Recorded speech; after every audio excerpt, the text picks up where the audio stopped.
Bonjour, soit un circuit suivant et on voudrait calculer les courants dans les branches.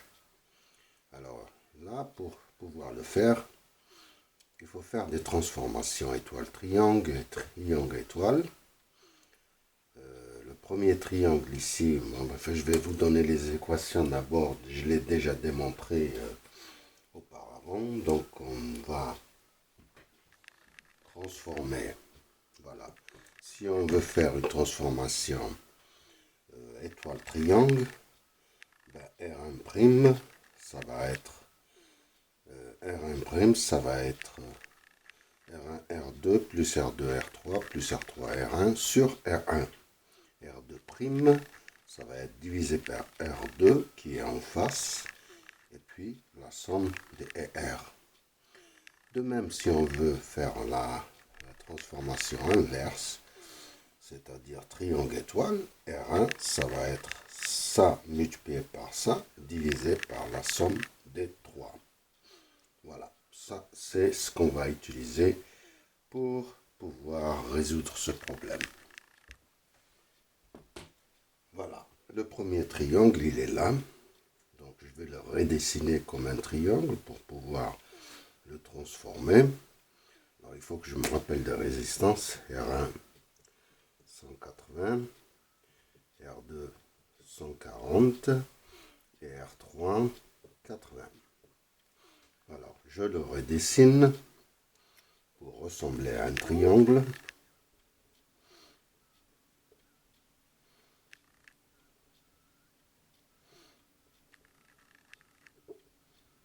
Voilà, je le redessine comme un triangle.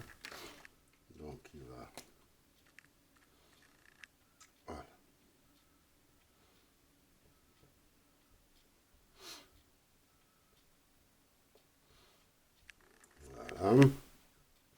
Et là, on fait maintenant la transformation. Donc, ici, on a R1, R2 et R3. Donc, on fait transformation triangle étoile. Donc, on obtient quelque chose qui ressemble à ça.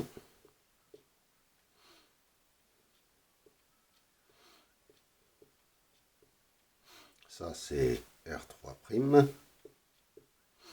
Ça, c'est R1'. Et ça, c'est R2'. Ça, c'est la première transformation. Donc si on fait les calculs, R1', R2', R3'. R1', c'est R2, R3 sur la somme des 3. R2', c'est R1, R3 sur la somme des R. R3', c'est R3', c'est R1, R2 sur la somme des R. Alors R1', ça va être R2 140 multiplié par 80 sur la somme de 3 qui fait 0, 16, 20, 400. Ça nous fait un résultat de combien? R1', ça fait 36 ohms. 36 ohms. R2',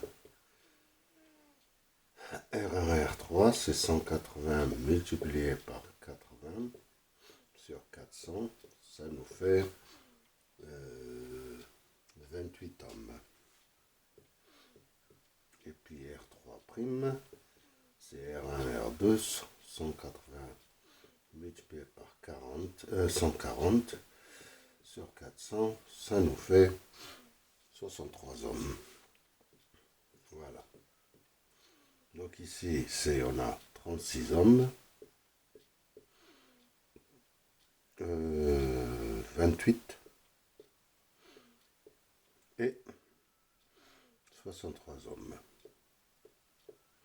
Alors on élimine ça, mais on aura besoin de tout ça, de revenir en arrière pour calculer les courants. Pour le moment, on a cette transformation terminée. Alors maintenant, on va transformer cette étoile qui est ici par un circuit suivant. Voilà. En fait, c'est tout cet ensemble qui va être considéré comme étoile avec R2'. Voilà, ça je l'appellerai, parce que ça je vais l'appeler R5'. Ça va être R5 secondes. Ça va être R8 prime. Et ça va être, je vais l'appeler R7 prime. Donc je fais les calculs, ou vous pouvez le faire vous-même. Je vous donne R5 secondes, R8 prime et R7 prime.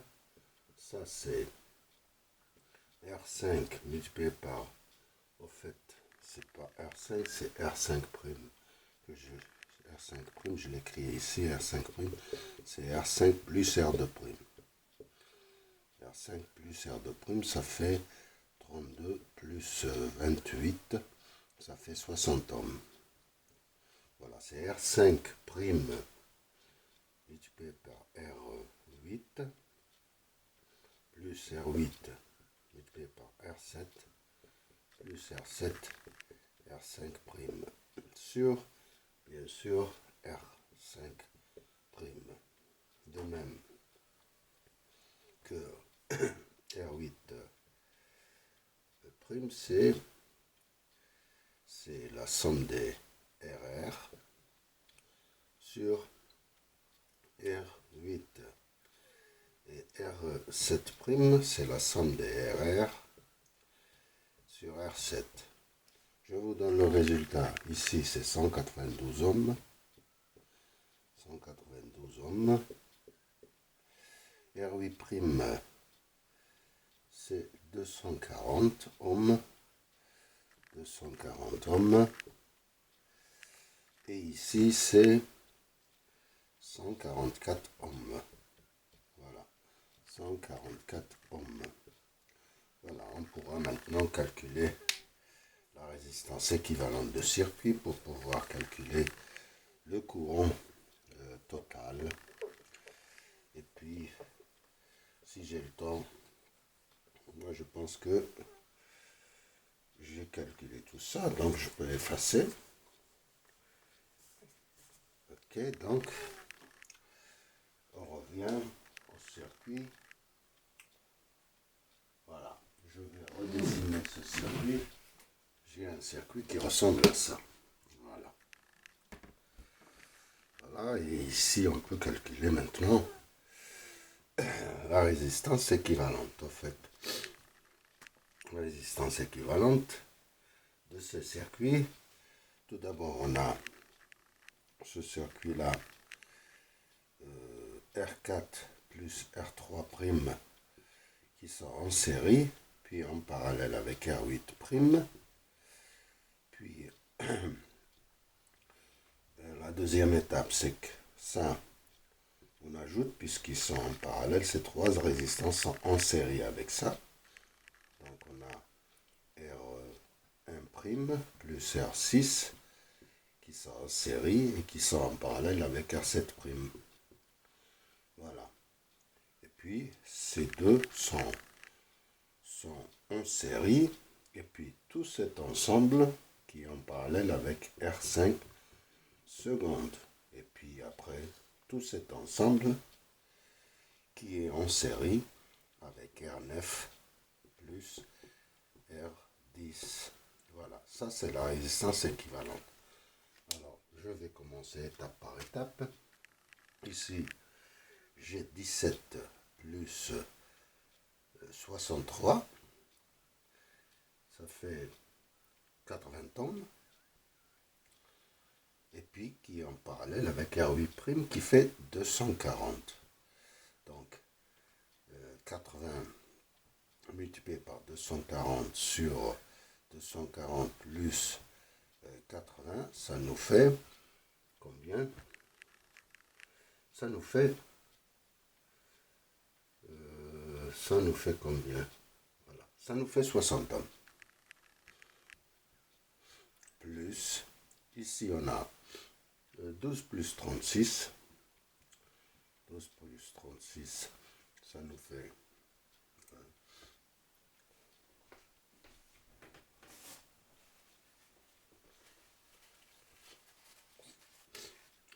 ça nous fait 48 en parallèle avec R7' qui fait 144. Alors 48 multiplié par 144 divisé par 48 plus 144, ça nous fait un résultat de 36 ohms. Alors là, on a en tout ça, ça nous fait 96 ohms. Ça, d'ici, ici, ça nous fait la somme des deux. Donc ça fait 96 ohms. Alors ici on a R5' qui fait R5 secondes qui fait 192. Et puis qui sont en parallèle avec 700. Donc 96 multiplié par 192 sur 96 plus 192, ça nous fait un résultat de 64 ohms. 64 ohms. Et ici on a R9, c'est 12 et 24, 12 ohms, plus 24 ohms, et plus 64, R équivalente, ça nous fait 100 ohms. Voilà, 100 ohms. Et on peut calculer le courant principal, ici, qui fait I principal, qui fait V sur R équivalente, ça fait 100 sur 100, ça fait 1 ampère. Voilà. Donc on a calculé le courant principal. Maintenant, on peut calculer I' et I seconde par le diviseur de courant. Rappelez-vous, le diviseur de courant, je fais un petit rappel. Si on a deux résistances en parallèle et on veut calculer le courant qui circule ici, en fonction du courant principal, je vous ai déjà I1, c'est R2 sur R1 plus R2, multiplié par I principal. I2, c'est de même, c'est R1 sur la somme des deux, multiplié par I. Voilà, c'est ce que je vais utiliser ici. C'est-à-dire, je dois calculer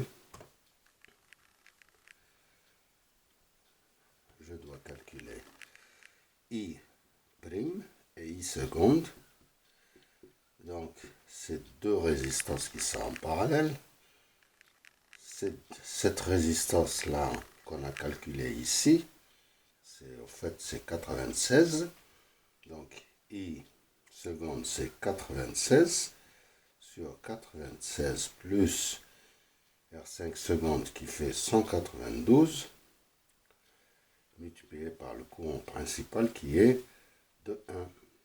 De même ici, c'est 192 sur 96 plus 192 multiplié par 1. Donc on a I', c'est 0,67 ampères et I de prime 0,33 ampères.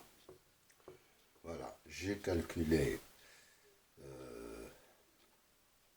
I de prime, I prime, et d'ici je peux calculer les courants I8', IR4, IR5 par le diviseur de courant. Voilà. J'espère que j'aurai le temps de terminer. Si je ne termine pas, je vais faire un deuxième film pour terminer. Alors, ça aussi, c'est deux résistances en parallèle. Ça, je peux utiliser le diviseur de courant, c'est-à-dire IR8', je peux le calculer, et je peux calculer IR4 qui est égal à IR3'. Donc, voilà. Donc, ces deux résistances, donc, ce sont ces deux résistances, c'est lesquelles? C'est R4, R3', c'est 17 plus 63, c'est 80. 80 sur 80 plus R8', c'est 240. Multiplié par le courant qui circule ici, c'est I1', c'est 0,67. De même ici, c'est 240 sur 80 plus 240 multiplié par 0,67 ampères. Là, IR8', c'est 0,166 ampères. Et IR4, c'est 0,5 ampères. 0,5 ampères. Il ne me reste pas beaucoup de temps. Donc ici, je peux calculer IR7' et IR1' qui est égal à IR6. De même, j'utilise le diviseur de courant. Ça, c'est R7'. R7', il fait combien? 144 sur 144 plus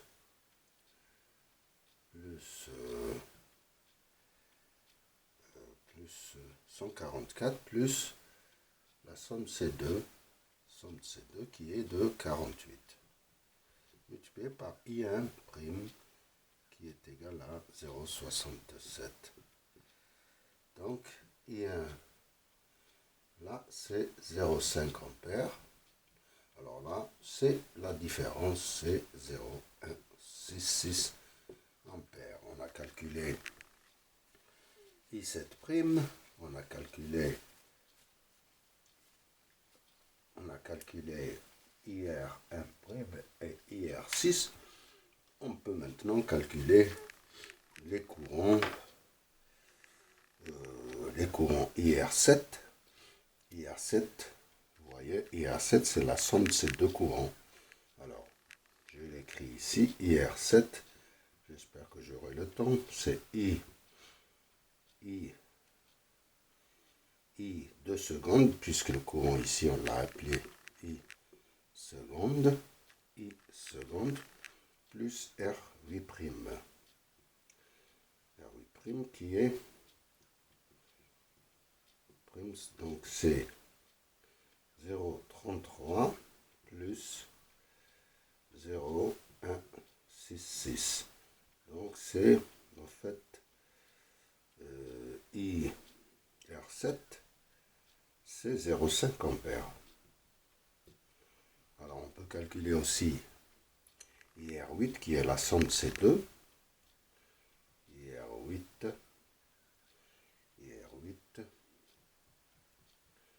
c'est I 2 secondes, 2' plus R7'.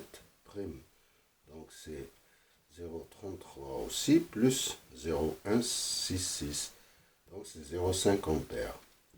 Ce qui veut dire que le courant 0,5, ça veut dire que IR5 est égal à 0 ampères. Puisque le courant qui rentre, il ressort 0,5, donc en fait ici, il circule aucun courant. Il nous reste en fait IR1 et IR2. IR1, IR3, IR2, donc moi je calcule la chute